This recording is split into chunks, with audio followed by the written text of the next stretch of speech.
Good morning बच्चों। ठीक है, आज हम लोग पढ़ने जा रहे हैं 9th class ICSE board physics.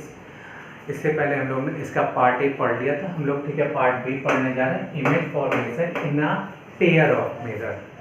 Pair of mirror मतलब कि जब दो मिरर होंगे तो उस समय ठीक है इमेज की फॉर्मेशन ठीक है कैसी होगी। तो चलिए ठीक है, इसको देखने से पहले इसको देखते हैं। The object and the image form by the two inclined mirror lie on the circumference of a circle whose center lie at the point of intersection of two mirror। मतलब कि the object and the image formed by the two inclined mirror lie on the circumference of a circle। मतलब कि एक circle का circumference होगा whose center मतलब कि जो उसका सेंटर होगा lie at the point of intersection of two mirror. जो ठीक है जो उसका ठीक है सर्कल होगा, जो उसका सेंटर होगा, जो सर्कल का सेंटर होगा वो क्या होगा, वो इंटरसेक्शन ऑफ टू मिरर होगा and the radius is equal to the distance of the object from the point of the intersection. Means हम लोग कह सकते हैं, इसमें देखते हैं आगे, ये दो मिरर हैं, इस तरीके से ले लेते हैं। मान लीजिए, मान लेते हैं ये एक सर्कल है। देखो ऐसे तो क्या है, the object and the image form by the two inclined mirror lie on the circumference of the circle. तो इमेज कहाँ होगी, the object and the image form by the two inclined mirror, वो भाई सरकमफ्रेंस पे होगी। तो object भी circumference पे होगा और इमेज भी सरकमफ्रेंस पे होगी। हाँ, the circumference of a circle whose center lie at the point of the intersection of two mirror। Two mirror का इंटरसेक्शन होगा, कुछ इस तरीके ले लेते हैं। तो भाई सेंटर तो यही होगा और उसकी रेडियस क्या होगी, radius is equal to the distance of the object from the point of intersection. इसका मतलब कि ऑब्जेक्ट कहीं यहां रखा होगा, हाँ यही तो डिस्टेंस हो गई, यही तो रेडियस हो गई। समझ आ रही बात। फिर the number of image form depend on the angle theta between the mirror. हाँ ठीक, एक मिनट वेट करिए।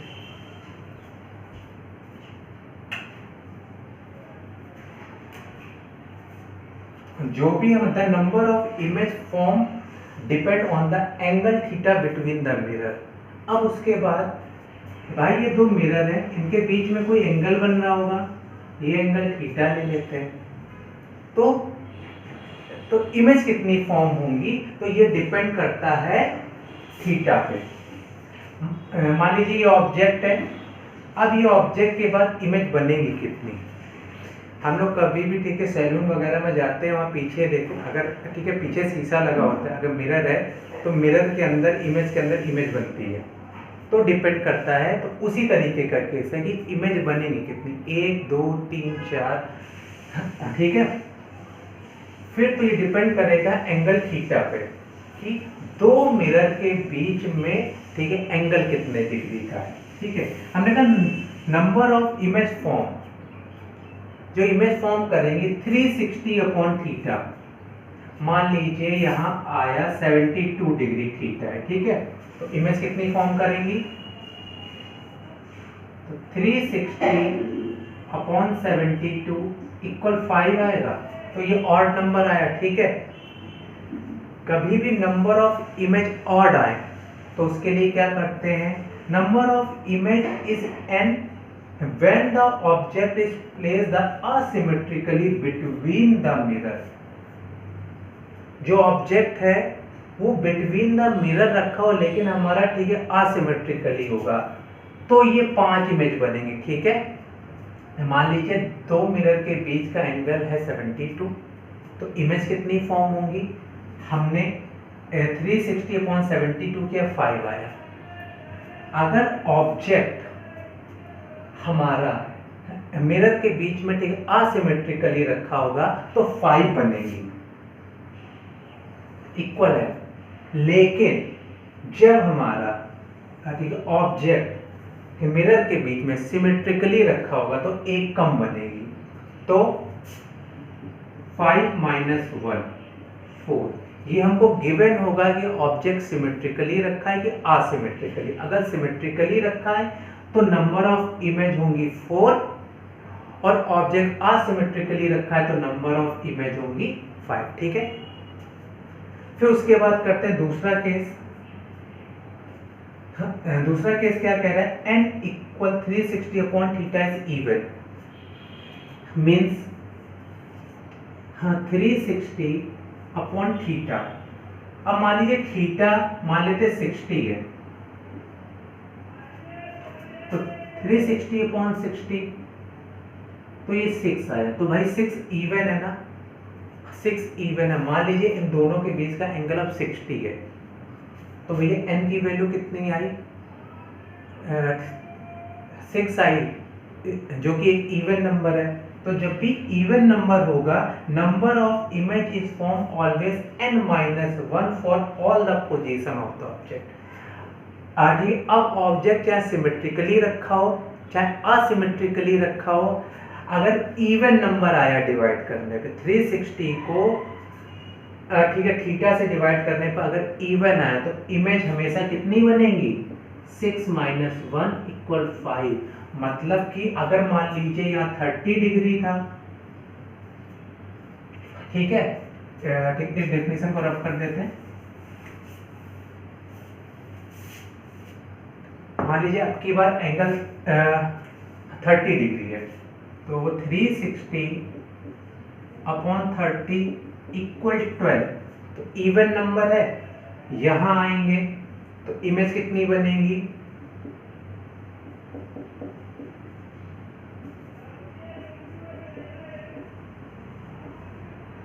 n-1। इसका मतलब 12 माइनस 1 इक्वल 11 इमेज बनेगी। ठीक है, अब चाहे जो कहते हैं, जब भी इवन नंबर आ जाए, चाहे सिमेट्रिकली बोले या असिमेट्रिकली बोले, तो इमेज हमेशा टोटल से एक कम बनेगी। लेकिन अब की बार ले लेते हैं कि यहाँ पे 45 है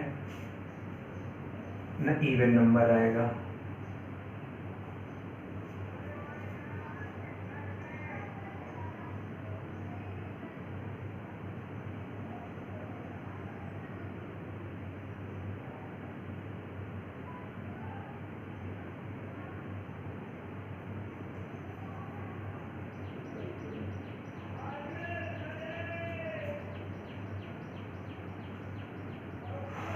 इसको डिवाइड कर दिए इवन नंबर, तो कितना होगा,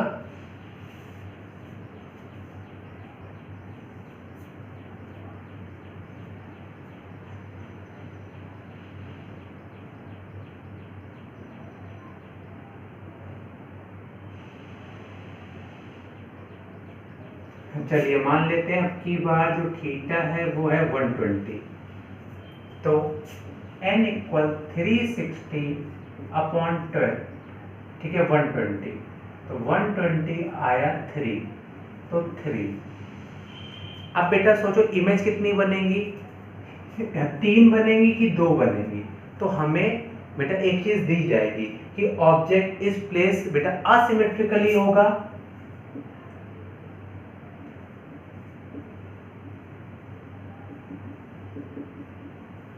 अगर हमारा असिमेट्रिकली है, ठीक है,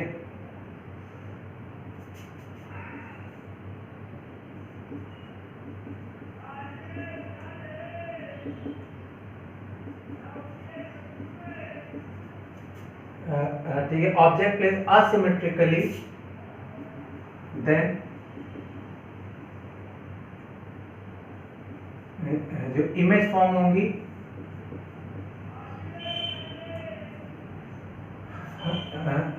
जब हमारा असिमेट्रिकली होता है तो उतनी होती है 3। तो ऑब्जेक्ट प्लेस जब ये सिमेट्रिकली होगा,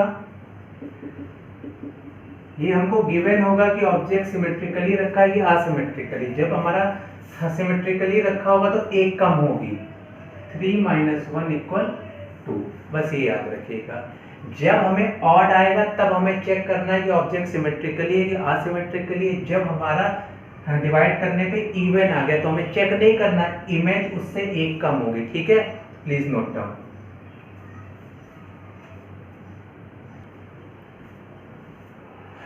चलिए बच्चों अगली चीज देखते हैं। हमसे कह रहा था image form in a pair of mirror place parallel to each other. जो अब मिरर होंगे वो ठीक है एक दूसरे के पैरेलल होंगे, और जो ऑब्जेक्ट कहाँ होगा वो ठीक है बिटवीन द मिरर होगा। ठीक है, हमारा ये मिरर है, हमारे ये दो मिरर हैं और इनके बीच में ऑब्जेक्ट रखा है, तो दोनों मिरर के बीच में इंटरसेक्शन नहीं हो रहा। इसका मतलब थीटा कितना होगा, 0 डिग्री। हाँ, क्या इसमें थीटा होगा? जब कोई दो मिरर ठीक है एक दूसरे के पैरेलल होंगे तो क्या इंटरसेक्शन होगा? क्या इस तरीके मिरर इंटरसेक्ट करेंगे? जब इंटरसेक्ट ही नहीं करेंगे तो थीटा कहाँ से निकलेगा? इसका मतलब थीटा कितना है यहाँ पे, 0 डिग्री। बात समझ आई? तो नंबर ऑफ इमेज फॉर्म, तो भैया n इक्वल 360 अपॉन थीटा होता है, तो n equal 360 upon 0 equal infinity होगा। तो नंबर ऑफ इमेज कितनी फॉर्म होंगी? इन्फिनिटी। अभी मैंने ठीक है शोरूम या सैलून वगैरह का एग्जांपल दिया था, दो मिरर, एक मिरर सामने होता है एक पीछे लगा होता है। ठीक है, पीछे के बाल देखने के लिए। ठीक है, तो उसमें कभी भी देखिएगा इमेज पीछे वाले मिरर में इमेज पे इमेज बनती जाती। ठीक है, तो इन्फिनिटी नंबर ऑफ इमेज बनती। बात समझ आइए? फिर कहते था image form in a pair of mirror place perpendicular to each other. जब कोई ऑब्जेक्ट दो मिरर के बीच में रखा हो लेकिन वो मिरर एक दूसरे के परपेंडिकुलर हो, तो कहीं ऑब्जेक्ट यहाँ रखा है। अब भाई ये दोनों मिरर, तो इसमें इंटरसेक्शन है, इनके बीच का एंगल कितना है, 90। तो इमेज कितनी फॉर्म होंगी? तो 360 अपॉन 90, n इक्वल 4। तो जो इमेज फॉर्म होंगी n-1, तो 4 - 1 इक्वल 3 आएगा। Please note down. ठीक है, हाँ, तो इसको नोट कर लीजिए क्योंकि ये इक्वल इमेज बना रहा है दोनों के लिए। ठीक है, तो ये n-1 मतलब एक तरीके का सिमेट्रिक हो गया। और उसके बाद जब भी सिमेट्रिक होता है तो एक कम इमेज बनती है n से, तो n की वैल्यू 4 आई है, सिमेट्रिक बनेगा इसलिए हो जाएगा 4 - 1 इक्वल 3। ठीक है, प्लीज नोट डाउन।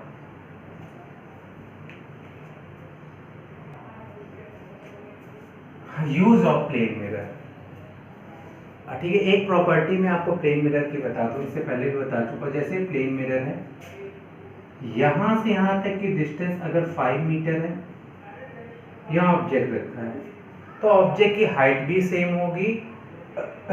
जितनी डिस्टेंस ठीक है ऑब्जेक्ट की मिरर से है, उतनी ही डिस्टेंस ठीक है जो हमारा इमेज होगा उसकी होगी मिरर से।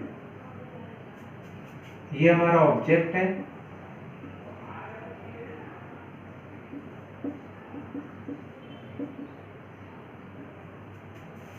ये हमारा क्या है, इमेज। ठीक है, तो अब एक चीज समझिए, the use of the plane mirror क्या होता है। अब जो यूज होता है प्लेन मिरर का वो कहाँ होता है? अभी मैंने बार्बर का सैलून या बार्बर की शॉप में, ठीक है, वो प्लेन मिरर का यूज होता है। जो मिरर हम लोग देखते हैं उसमें यूज होता है, और या फिर हम बोल सकते हैं जो जैसे सोलर कुकर, तो इन सब में यूज होता है। ठीक है, तो ये सारे पॉइंट आपकी बुक में दिए हुए हैं। तो जो एक मेन पॉइंट था ये। अब आपका पार्ट बी खत्म होता है, जो लोग स्टार्ट करते हैं पार्ट सी। तो प्लीज नोट।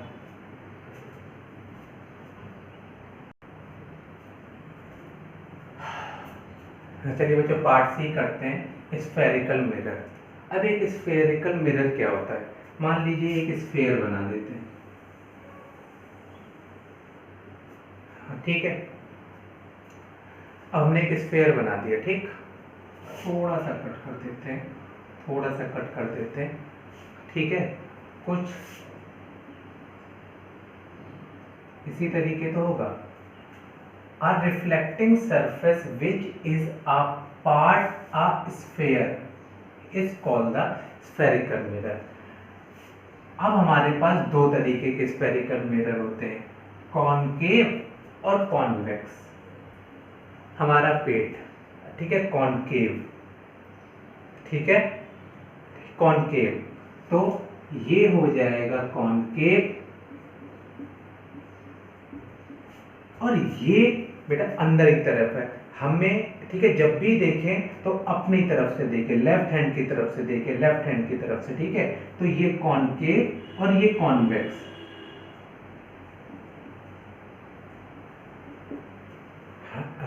ठीक है। अब जो भी कॉनकेव मिरर होगा, इसमें जो सिल्वरिंग होगी वो आउटर पार्ट में होगी, ठीक है, सिल्वरिंग आउटर पार्ट में होगी। जो रिफ्लेक्टिंग होगा वो बेटा इनर पार्ट होगा। ये हमारा आउटर पार्ट है,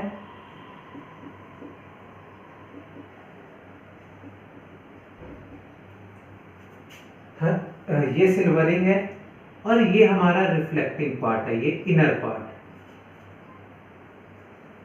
ठीक है। अब बात कर लेते हैं कॉन्वेक्स की। बेटा ऑब्जेक्ट हमेशा लेफ्ट हैंड साइड ही रखा जाएगा,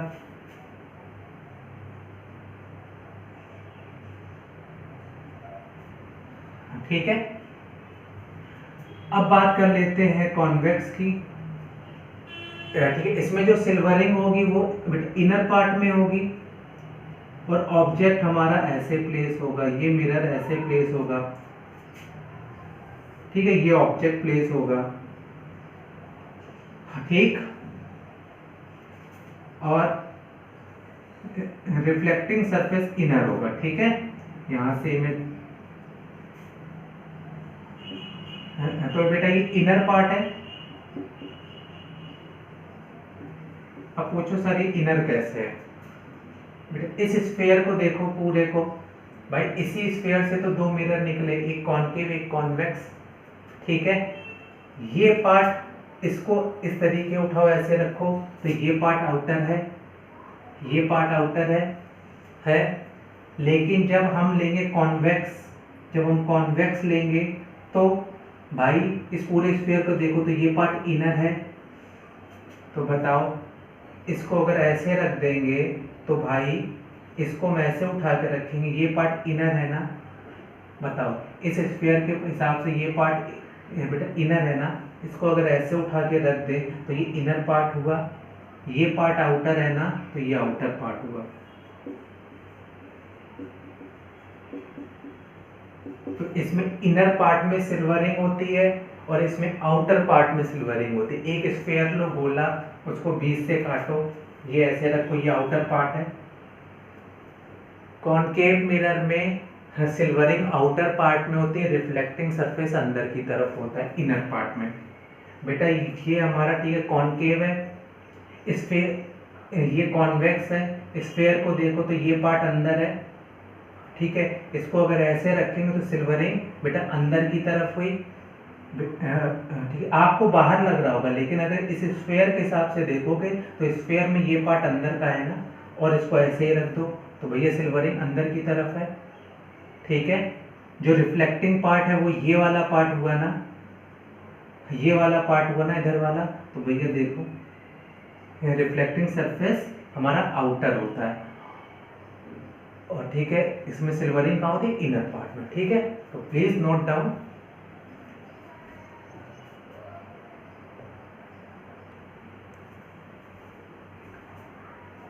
ठीक है, अब बात करते हैं कुछ, ठीक है, जो हमारा, ठीक है, पॉइंट है इसमें। अब सबसे पहले आता है सेंटर ऑफ कर्वेचर। हमने कहा ठीक है, जो भी हमारा ठीक है मिरर होता है वो स्फीयर से निकलता है। तो हमने कहा ये स्फीयर है,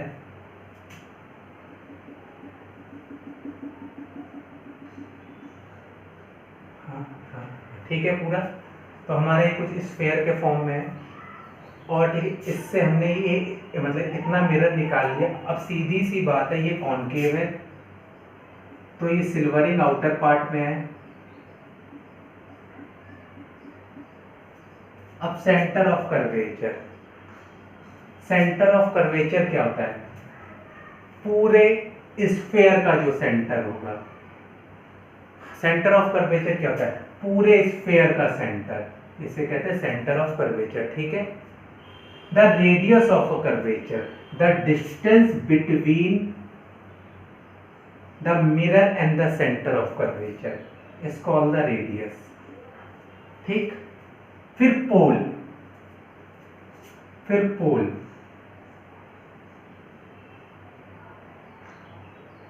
पोल क्या होता है, it is the centre of the spherical mirror, यहां से यहां तक का जो सेंटर होगा, ठीक है, the centre point of the spherical mirror. और सेंटर ऑफ कर्वेचर क्या होता है, पूरे स्फेयर का सेंटर, पूरे स्फेयर का सेंटर। लेकिन जो पोल होता है वो सिर्फ जो मिरर होगा उसका सेंटर, मिरर यहां से यहां तक ही तो है, उसका सेंटर, ठीक है। फिर आता है principal axis, the straight line passes from the center of curvature meet at the pole। मतलब कि एक लाइन जो सेंटर ऑफ कर्वेचर से होते हुए जाए और कहाँ मिले, पोल पे। The line passes from the center of curvature and meet at the pole, a straight line, ठीक है। तो इसे कहते हैं, ये प्रिंसिपल एक्सिस, ये पोल हो गया।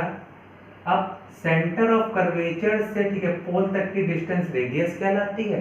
पूरे स्फेयर का सेंटर हमारा सेंटर ऑफ कर्वेचर, सिर्फ मिरर का सेंटर पोल कहलाता है।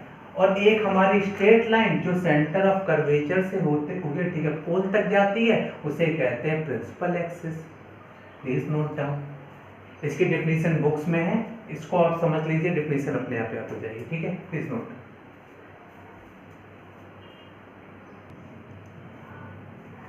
ठीक है, अब हम लोग पढ़ते हैं, ठीक है, focus and the focal length. चलिए बात करते हैं focus and the focal length. सबसे पहले बात करते हैं कॉन्वेक्स मिरर की, ठीक है। तो ये हमारा सबसे पहले कॉनकेव मिरर की। तो ये कॉनकेव मिरर है, तो रिफ्लेक्टिंग सरफेस इनर होता है, सिल्वरिंग आउटर होती है। तो ये प्रिंसिपल एक्सिस हुआ, ये पोल हो गया, ये centre of curvature.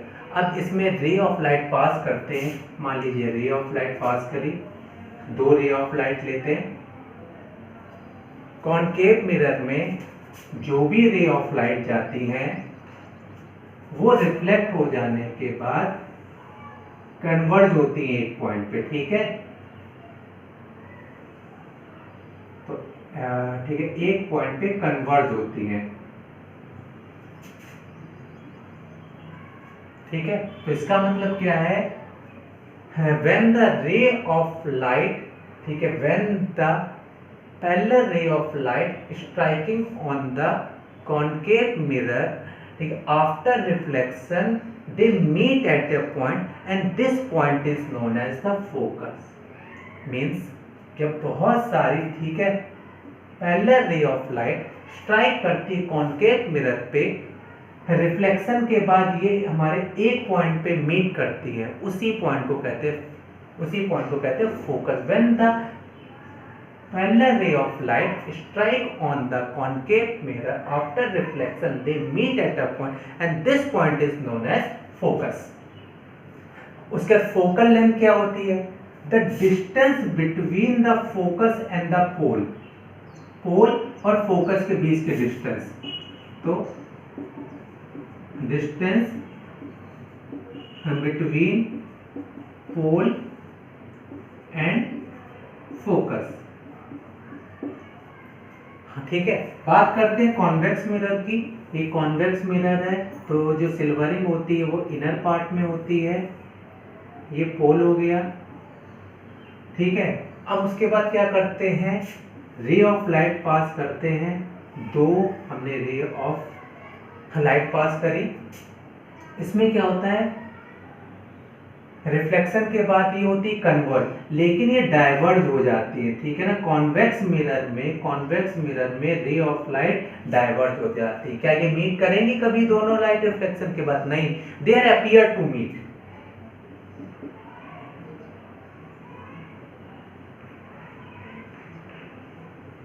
Focus,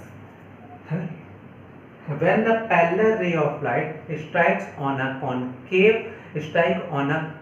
convex mirror, they diverges after the reflection, but they are appear to meet behind the mirror. They are appear to meet, ये एक्चुअल में मिलेंगी नहीं कभी, लेकिन मिलती हुई दिखाई देंगी behind the mirror, and this point is known as focus, and the distance between the pole and the focus is known as the focal length. Concave mirror में तो लेफ्ट हैंड साइड फोकस होगी जो हमारी, ठीक है ना। जो convex mirror होगा उसमें राइट हैंड साइड फोकस होगी। Please note down.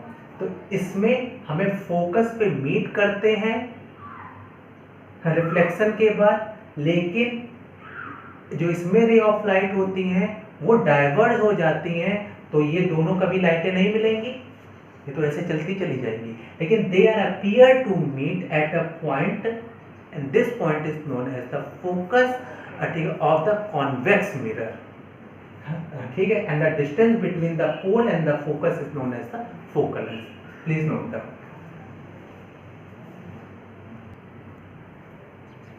हाँ चलिए बच्चों, अब हम लोग रे डायग्राम बनाने के लिए, हमें कभी भी रे डायग्राम बनाना होता है तो उसमें से हमें दो रे पास करनी होती है। जैसे ये पोल है, ये सेंटर ऑफ कर्वेचर है, मान लीजिए कहीं यहाँ ऑब्जेक्ट रखा है, इससे हमें दो रे पास करनी पड़ेंगी, एक ऐसे और ठीक है एक रे और पास करनी पड़ेगी। तो ये 4 पॉइंट हमको गिवन है कि ऑब्जेक्ट हमेशा लेफ्ट हैंड साइड पे रखना चाहिए, ठीक है, ठीक। फिर उसके बाद दो रे पास करनी है, ठीक है। मान लीजिए हमने ठीक पहली रे पास करी, द रे passing through the centre of curvature. अगर कोई रे हम सेंटर ऑफ कर्वेचर से पास करें तो क्या होगा, तो वो उसी पाथ में वापस जाएगी। द रे passing through the centre of curvature, अगर कोई रे अगर सेंटर ऑफ कर्वेचर से पास करेंगे तो रिफ्लेक्ट हो जाने के बाद ये उसी पाथ में वापस हो जाएगी, ठीक है। A ray parallel to the principal axis, ये फोकस, ये ऑब्जेक्ट है मान लेते हैं। अब भाई ये तो प्रिंसिपल एक्सिस है, प्रिंसिपल एक्सिस के, ठीक है, अगर हम पैरेलल रे ड्रॉ करें तो वो रिफ्लेक्शन के बाद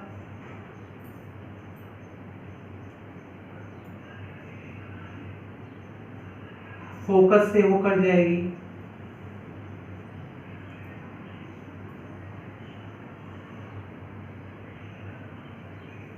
ठीक है। A ray parallel to the principal axis, after the reflection the ray passes through the focus. When we passes a ray the center of curvature, after the reflection they passes at the same path, मतलब उसी path पे वापस हो जाएगी। The रे passing through the focus, अगर कोई रे हम फोकस से डालें, फोकस सेंटर ऑफ कर्वेचर ये ऑब्जेक्ट, अगर हम फोकस से रे डालें तो रिफ्लेक्ट हो जाने के बाद वो प्रिंसिपल एक्सिस के पैरेलल होगी। When we passing a ray from the focus after striking it is parallel to the principal axis, तो एक तरीका ये है। फिर हमने कहा ये कॉनकेव के लिए भी यही चलेगा, कॉन्वेक्स के लिए भी यही चलेगा, ठीक है। हर रे इंसिडेंट एट पोल, मान लीजिए ऑब्जेक्ट है हमारा, ये पोल है, ये इंसिडेंट करता है, ठीक है, पोल पे, तो थीटा एंगल बनाता है, तो लेट कर लेते हैं, ठीक है। After reflection they make the equal angle theta, when we, ठीक है, when a ray incident at the pole ठीक है, after reflection it make the equal angle with the principal axis, उतना ही एंगल बनाएगी और रिफ्लेक्ट हो जाएगी। ठीक है, तो इसमें से कोई भी दो रे हम हमारा ठीक है रे डायग्राम बनाते समय कर सकते हैं। तो ये फॉर्मूला है, प्लीज नोट डाउन।